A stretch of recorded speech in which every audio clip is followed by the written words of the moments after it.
Vous avez peut-être déjà ressenti ça, une peur de vous faire pirater, la peur de cliquer au mauvais endroit, ou simplement l'impression que le numérique devient compliqué. Et parfois vous vous dites, je suis complètement largué. La vérité, vous n'êtes pas nul en informatique, on ne vous a juste jamais expliqué les choses simplement. Alors aujourd'hui, je vais vous expliquer 5 réflexes simples pour reprendre le contrôle de votre vie numérique. Sans jargon, sans stress, juste des choses concrètes que vous pouvez appliquer dès ce soir. Imaginez votre vie numérique comme votre maison. Vos comptes en ligne sont des portes et vos mots de passe sont les clés. Le problème, beaucoup de personnes utilisent la même clé pour toutes les portes. Le même mot de passe pour les emails, les réseaux sociaux, Amazon, les banques. Et si quelqu'un trouve cette clé, il peut entrer partout. La solution la plus simple aujourd'hui, c'est un gestionnaire de mots de passe. C'est comme un coffre-fort numérique, tous vos mots de passe sont dedans. Et vous n'avez qu'un seul mot de passe à retenir. Deuxième réflexe, activez ce qu'on appelle la double authentification. C'est simplement une deuxième serrure sur votre porte. Même si quelqu'un découvre votre mot de passe, il ne pourra pas entrer sans un code supplémentaire. Ce code arrive sur votre téléphone. Commencez par les comptes les plus importants, votre email, votre banque, vos réseaux sociaux. C'est l'une des protections les plus efficaces à ce jour. Troisième chose essentielle, vos photos, vos documents, vos souvenirs.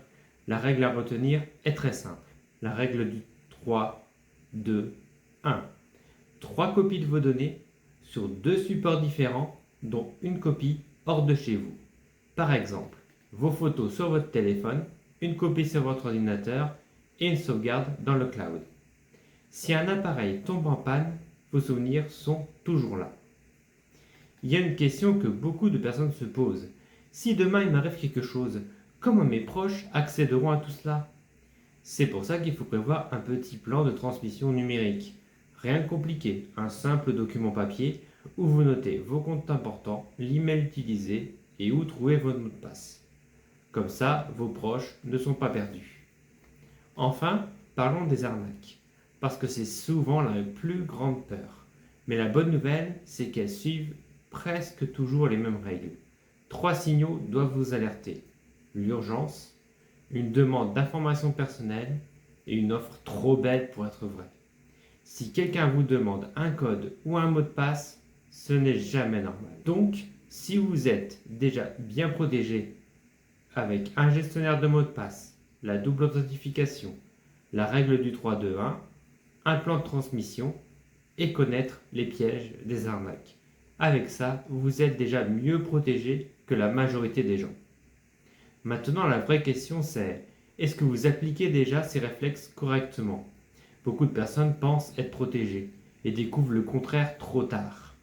Pour vous aider à y voir plus clair, j'ai créé un quiz gratuit. En 2 minutes, vous connaîtrez votre niveau réel de protection numérique.